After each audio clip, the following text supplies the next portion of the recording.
కాబట్టి అవినీతి, అక్రమాలు, నీతి నిజాయితీ లేనటువంటి వాడికి చొక్కా ప్యాంటు వేస్తే అదే చంద్రబాబు అనేటువంటి విషయాన్ని మనం గుర్తుంచుకోవాలి.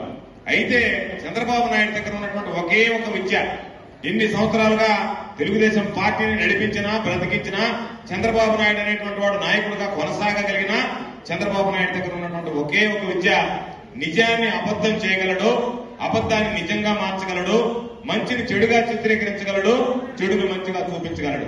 బహుశా ఈ నైపుణ్యం, ఈ విద్యలో మాత్రం ఈ దేశంలోనే కాదు ఈ ప్రపంచంలో నెంబర్ 1 ఎవరంటే చంద్రబాబు అనేటువంటిది ప్రతి ఒక్కరూ అర్థం చేసుకోవాల్సినటువంటి పరిస్థితి.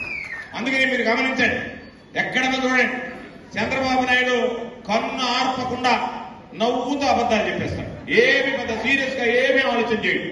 అందుకని అప్పుడప్పుడు అంటాం, చంద్రబాబు నాయుడుకు ఉన్నటువంటి క్వాలిఫికేషన్ ఏంటంటే చంద్రబాబు నాయుడు అనేటువంటి వాడు అసహ్యాన్ని చేయించినటువంటి వాడు. ఇంకోటికి ఏముంటుంది అసహ్యాన్ని చేయించినటువంటి వాడికి? సిగ్గు, శరమో, రోషమో, పౌరుషమో, మానవో, అభిమానం ఏముండదు అటువంటి వ్యక్తి. కాబట్టి అటువంటి వాడితో మనం పోరాడేటప్పుడు ఈరోజు ఒక మంచి సైన్యం అవసరం. కాబట్టి దాదాపుగా ఒక్కొక్క నియోజకవర్గానికి సంబంధించి 8,000 నుంచి 10,000 మందికి జగనన్న సైన్యం ఏర్పాటు చేసుకోవాలనేటువంటి లక్ష్యంతోనే ఈరోజు ఈ కార్యక్రమాన్ని ఏర్పాటు చేశాం.